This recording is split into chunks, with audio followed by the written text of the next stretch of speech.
Venezuela produces a formal diplomatic complaint against the President of the United States, who is violating international law as he explicitly is sending Central Intelligence agents into Venezuela for regime change operations without authorization of Venezuela's constitutional government.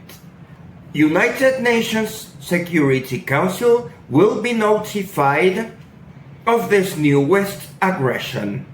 A number of B-52 bombers were also deployed to the Venezuelan territorial waters north of Gran Roque and La Orchila Islands. However, they were successfully repelled by Venezuelan F16s. It is becoming common that United States military assets try to invade Venezuela, and they are always repelled. Firepower of United States vessels and airplanes is not being used except for killing civilians at fishing vessels, which now provokes a challenge to Prime Minister Kamla Persad.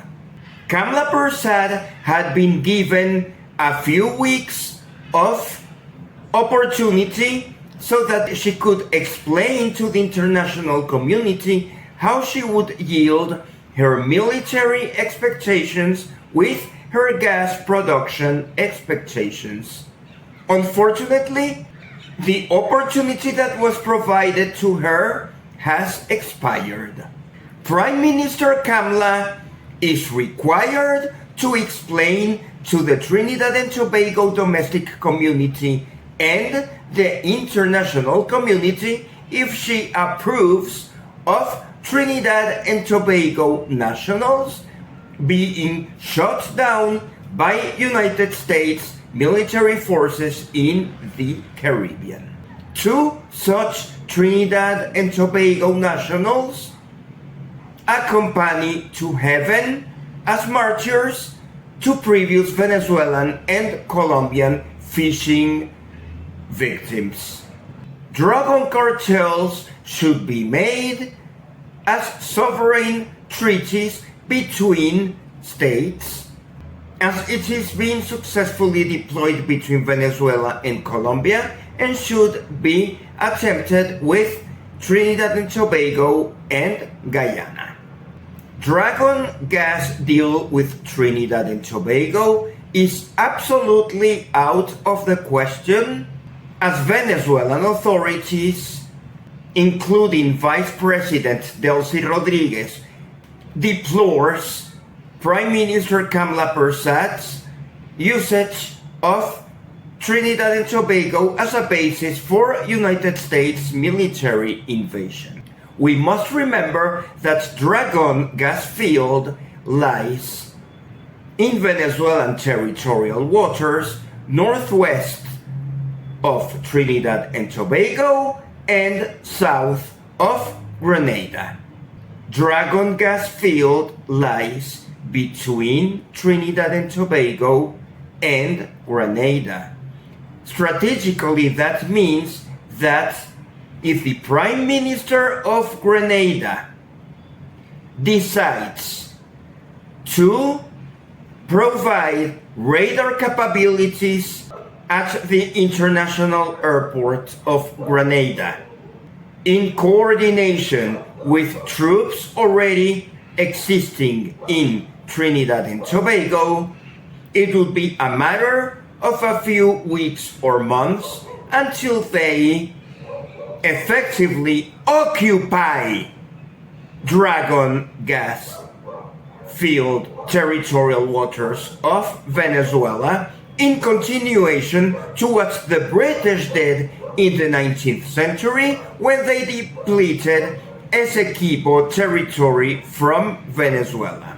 Expansionist expectations of vassals of the United Kingdom or vassals of the United States over centuries have played against Venezuela, and Venezuelans should no longer accept any territory or body of water to be removed from our sovereignty, which is clearly what is being intended by Trinidad and Tobago and whoever in the Grenadian government that is pushing for some sort of a military alliance with the United States.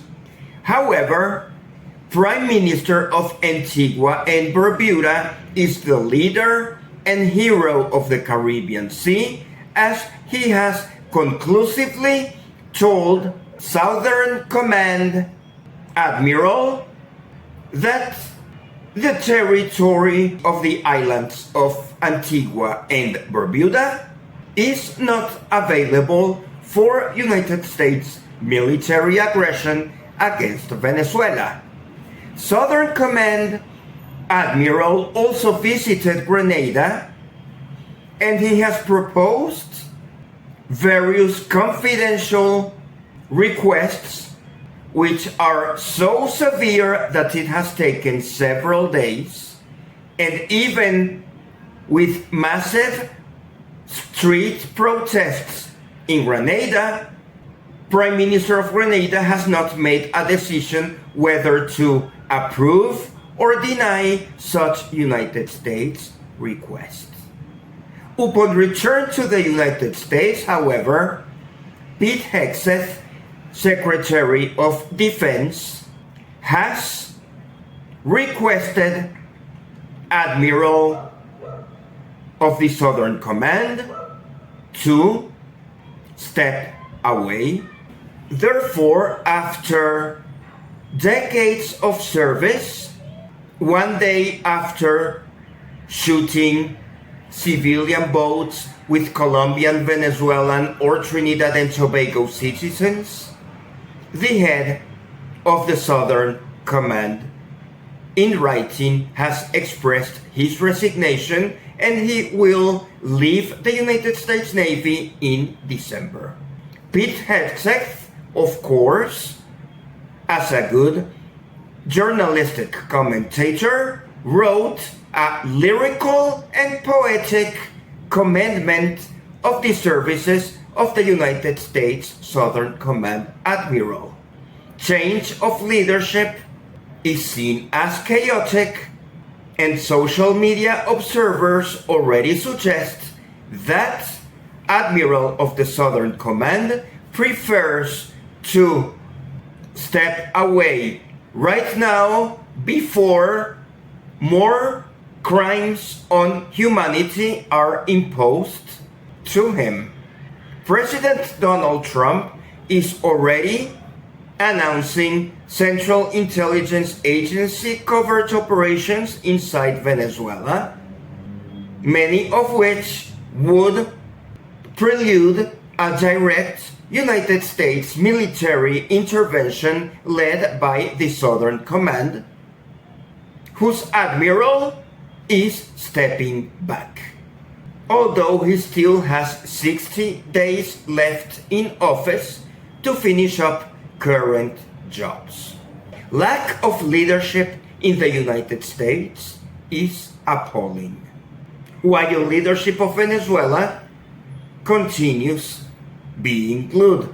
There was a rumor of Qatar negotiations with the United States for removing Nicolás Maduro and placing Vice President Delcy Rodriguez as the new president.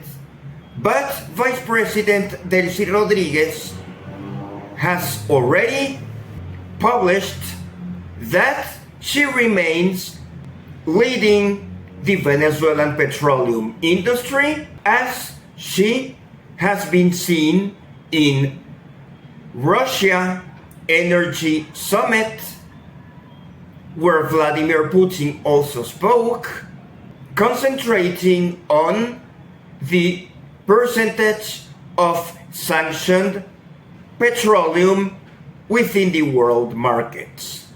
Many countries, including Russia, Iran, and Venezuela, suffer sanctions, so that many countries such as Iran, Russia, and Venezuela suffer sanctions, so that we have a hassle selling our petroleum and gas products in the hope that the price of petroleum remains high. However, West Texas Intermediate is already $58 a barrel, and there are analysts suggesting that in the next few months, the price of petroleum would sink below $50 a barrel.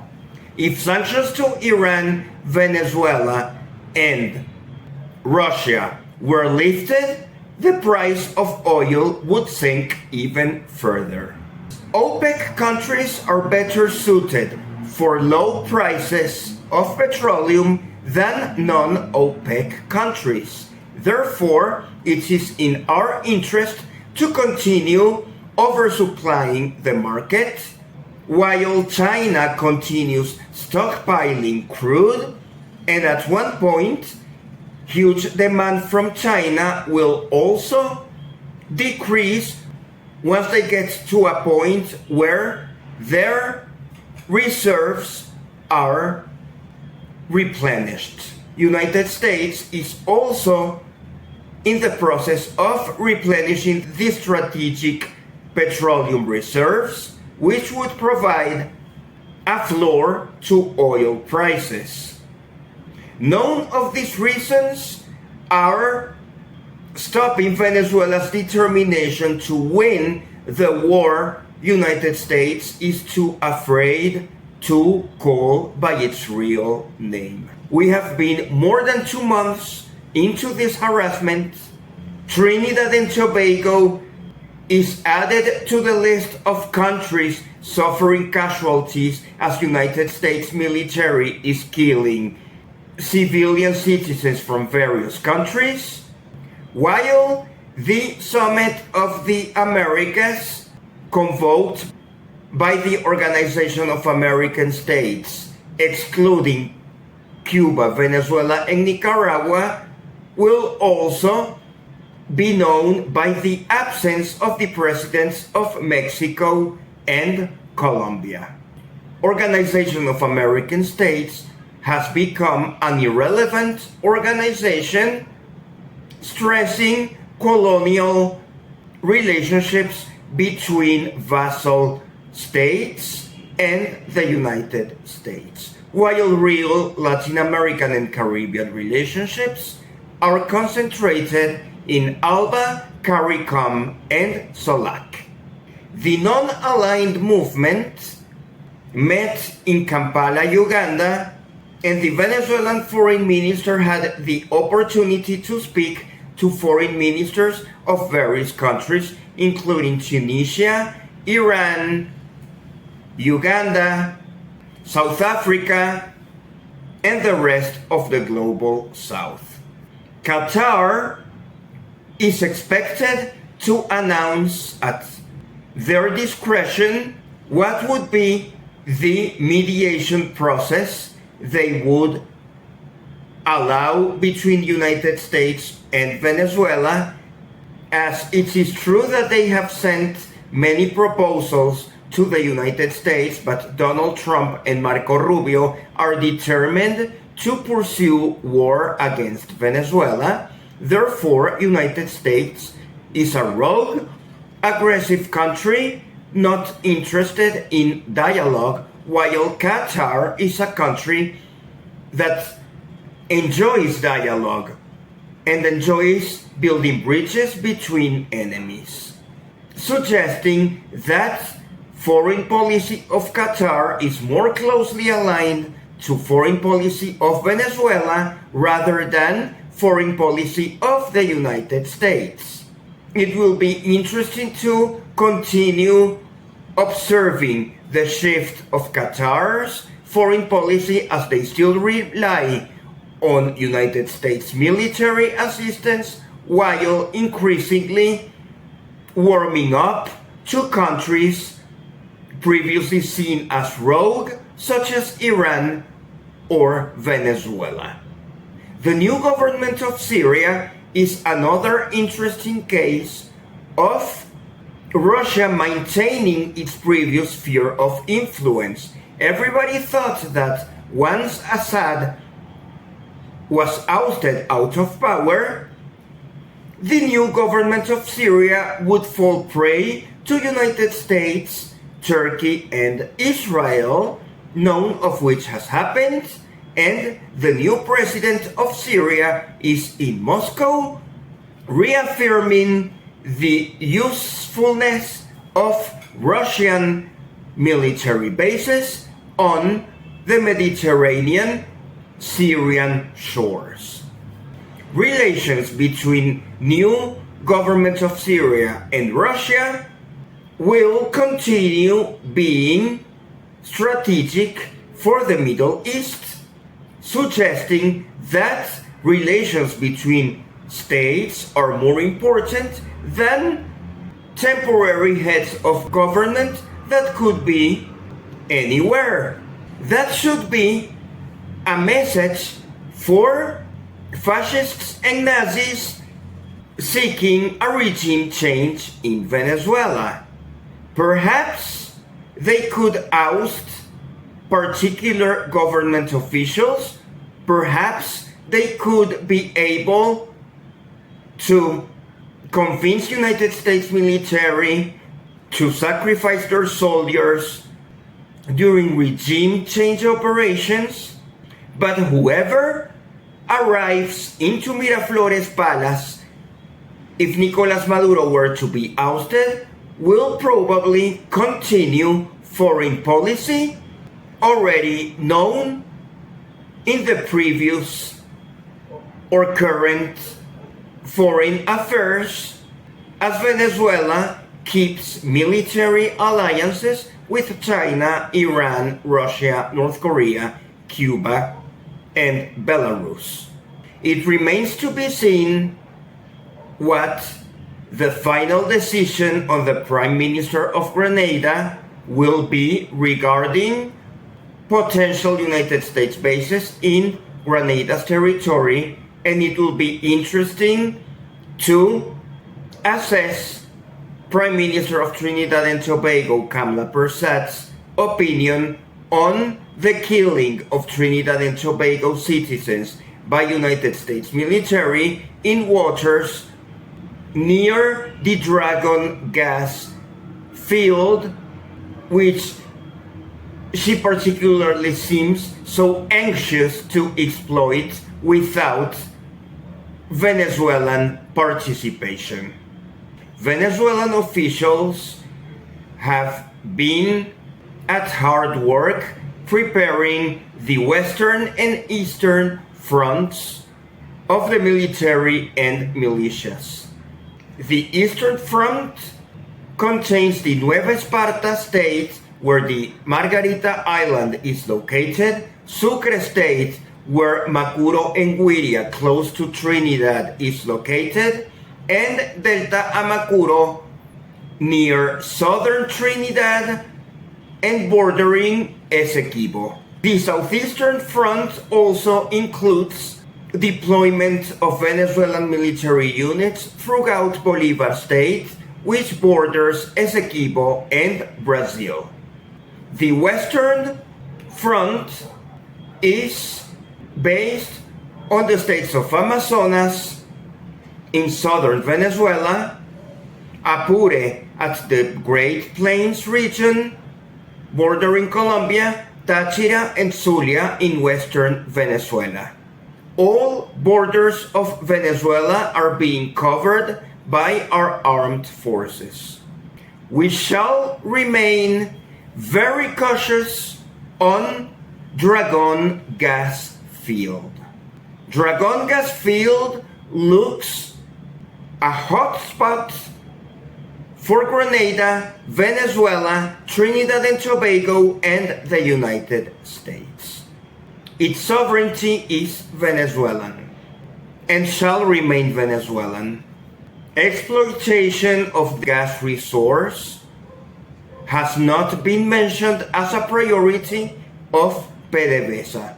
Prime Minister Kamla Persad of Trinidad and Tobago and her government should stop mentioning agreements that have not been authorized according exploitation of dragon gas, and instead they should concentrate in explaining the Trinidad and Tobago public opinion how allowing United States strikes against Trinidad and Tobago citizens on speedboats fosters Caribbean peace. Nobel Prize of Peace remains contested. The Norwegian Nobel Prize Committee has received at least 2 lawsuits, one because of the poly-market rigging of Nobel Prize of Peace, and another one because Venezuelans who love peace and who do not want any war resent having the Nobel Prize of Peace provided to a person who appears every night on Fox News requesting war against Venezuela. Economists and other Venezuelan professionals occasionally appear on Fox News requesting war to Venezuela. Their names and addresses are being recorded. Should they return to the country, they would be stopped at the airport for treason to the homeland. It is not surprising that rigging of the Nobel Peace Prize through gambling platforms occurred. The people involved in regime change for Venezuela have applied various unethical tactics, such as presenting landslide victories in primaries and Venezuelan elections with no audit and whose results were only provided by their teams. Transmission of results of presidential election is believed to have been hacked, and that would provide confusion to their claim that their previous presidential candidate won the Venezuelan elections. Regarding the primaries, they were supposed to be won by the Nobel Peace Prize winner with 93% of approval, while the reality is that opinion polls nowadays actually provide 93% of approval for not letting American military invade Venezuela. We would be speaking about the greatest deluge of popularity of history, as the same person in 2023 had 93% of popularity, and now in 2025 she has been lowered to 93% of unpopularity, which equates to 7% popularity. Subtracting 93 minus 7 provides 86% decline in popularity. An 86% decline in popularity seems unprecedented. Perhaps the initial figure of popularity was inflated. Venezuela is preparing to the canonization of Saint Jose Gregorio Hernandez, medical doctor of late 19th century and early 20th century, who is believed to have performed miracles to terminally ill patients. He was a devout Catholic whose honorable life is a real example of how a Nobel Peace Prize would be, of course, because he will be a saint, an uncontested saint. A unifying figure for Venezuelans is San Jose Gregorio Hernandez, and he will be canonized by the Pope over the weekend. This event is likely to become politicized by the Nobel Peace Prize. Encourage harsh security measures are being taken by the Venezuelan police and military to ensure that churchgoers will be able to successfully complete processions for their Saint Jose Gregorio Hernandez in safety. While the Nobel Peace Prize is expected to provoke bombings and other protests and civil unrest activities in their hope that a divided Venezuela would provide United States an excuse to invade. United States invasion will be averted. Venezuela's communications with our international allies are abundant, diplomatically and militarily. While Pete Hegseth will now be devoted to the task of contracting a new Southern Command admiral willing to perform the various crimes of war that Pete Hegseth and Donald Trump will request.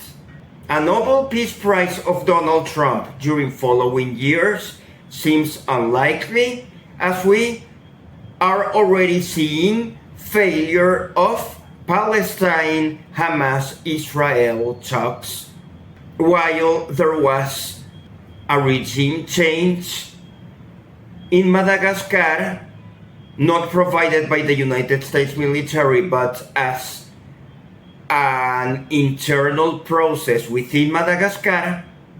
Peruvians are protesting against their new president, and Venezuelans remain calmly on our daily lives while social media unsuccessfully suggests that regime change would be feasible, desirable, or doable. Regime change in Venezuela looks far away as concentration in the United States is increasingly focusing on their own internal mess. 19th Midterm Ministerial Conference of the Non-Aligned Movement, NAM, Kampala, 15-16 October 2025. Special Declaration on Threats Against the Bolivarian Republic of Venezuela. 1. The Ministers of Foreign Affairs of the Non-Aligned Movement, NAM, gathered at its 19th Midterm Ministerial Conference in Kampala, Republic of Uganda, on 15-16 October 2025, expressed their serious concern over the ongoing developments in the Caribbean region. 2. The Ministers of Foreign Affairs of the Non-Aligned Movement, NAM, recalled the communiqué issued by the Coordinating Bureau on 19 September 2025 and regretted that, since then, the situation on the ground has only escalated, including as a result of the deployment of additional extra-regional military forces and assets, coupled with further hostile actions, intimidatory threats, and even more aggressive rhetoric. 3. The Ministers of Foreign Affairs of the Non-Aligned Movement NAM took note of the discussions recently held on this subject in the Security Council of the United Nations on 10th October 2025, in which a common understanding emerged on the need to strictly adhere to the purposes and principles enshrined in the Charter of the United Nations, to the norms of international law, and to dialogue and diplomacy as the most ideal means to address and overcome, in a spirit of cooperation and solidarity, any issue of common interest or concern. 4. The Ministers of Foreign Affairs of the Non-Aligned Movement NAM, while cautioning that any further deterioration of the present situation, including as a result of a direct armed attack against the Bolivarian Republic of Venezuela, risks a spillover effect into the entire Latin American and Caribbean region, which would in turn jeopardize its status as a zone of peace, called for maximum restraint and for extra regional powers to desist from their reckless conduct. 5. The Ministers of Foreign Affairs of the Non-Aligned Movement NAM reaffirmed their firm determination to uphold the principles of sovereignty and sovereign equality of states, territorial integrity, non-interference in the internal or external affairs of states, peaceful settlement of disputes, and refrainment from the threat or use of force against the political independence of any state, while expressing their solidarity with the people and government of the Bolivarian Republic of Venezuela as they pursue all measures deemed appropriate within the framework of international legality to ensure the defense of its nation from any external act of aggression, as well as the sacred rights to peace and life of its population. Kampala, Uganda, 16th October 2025. Venezuela rejects the bellicose and extravagant statements made by the President of the United States, in which he publicly admits to having authorized operations aimed at acting against the peace and stability of Venezuela. This unprecedented declaration constitutes a most serious violation of international law and the Charter of the United Nations, and compels the community of nations to denounce these blatantly intemperate and inconceivable assertions.